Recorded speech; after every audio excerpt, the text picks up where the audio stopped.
Et très justement que l'ordre mondial ne suit pas l'organisation traditionnelle de nos États. Mais j'ai envie de dire aussi, Monsieur le Président, et vous êtes un intellectuel, je suis sûr que vous certainement aurez une réflexion à faire sur ce que je veux dire, c'est que moi je suis né après les indépendances. Mon président d'ailleurs, qui est votre ami, je lui transmettrai votre bonjour. Et nous avons une perception différente, je le pense, de voilà, celle de nos pères, PIRES, et de nos grands-pères. Et nous avons le sentiment très souvent qu'il n'y a pas cette réciprocité qui nous vient du Nord et qu'il n'y a pas un renouvellement de la pensée et de la vision et de l'œil qu'on porte sur l'Afrique.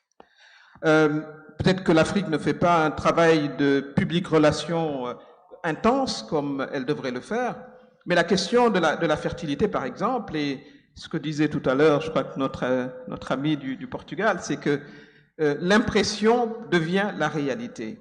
Mais je ne pense pas qu'il y ait une relation scientifique établie entre la fertilité des femmes africaines et l'effet de serre mondial. Je pense qu'il y a beaucoup, certainement, qui relèvent, à mon avis, quelque part d'une peur, hein, parce que l'Europe a du mal à atteindre son taux de reproduction démographique, et c'est vrai que l'Afrique va vers sa transition démographique. Et moi, je le vis, ma mère a eu 8 enfants, j'en ai 3, ma fille n'en veut que 2. J'imagine que c'est cela, comme ça que cela va se stabiliser. Donc je ne crois pas vraiment que les femmes africaines soient coupables, disons, du réchauffement de la planète, même si, bien évidemment, la question de la santé de la reproduction se pose et des progrès sont en train d'être faits et ils doivent être accompagnés. Des études montrent que le désir d'enfant, il est à 3 enfants. Mais il n'y a pas suffisamment de mécanismes de santé, etc., pour y arriver.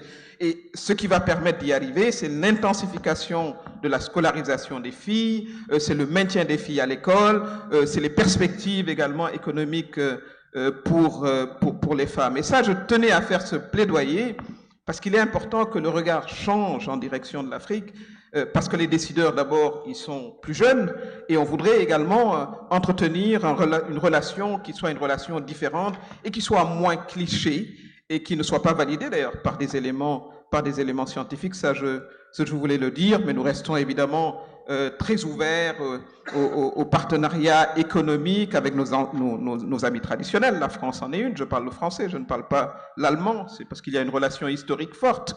Mais en même temps, la volonté, c'est de commercer beaucoup plus entre nous. L'Abad, qui a fait son rapport, nous disait que le commerce intra-africain n'est que de 15%. Et il a même légèrement reculé, il était à 20%. Aujourd'hui, l'un des enjeux, c'est de compter sur cet échange au sein de l'Afrique, la diversification également des relations, et la Chine également offre une opportunité, ça elle est très claire, et c'est comme ça, à mon avis, qu'il faut percevoir ce continent qui est jeune, qui est vibrant, qui se développe, qui développe des idées. La première puissance économique, mais c'est le Nigeria encore une fois, mais qui a beaucoup de problèmes.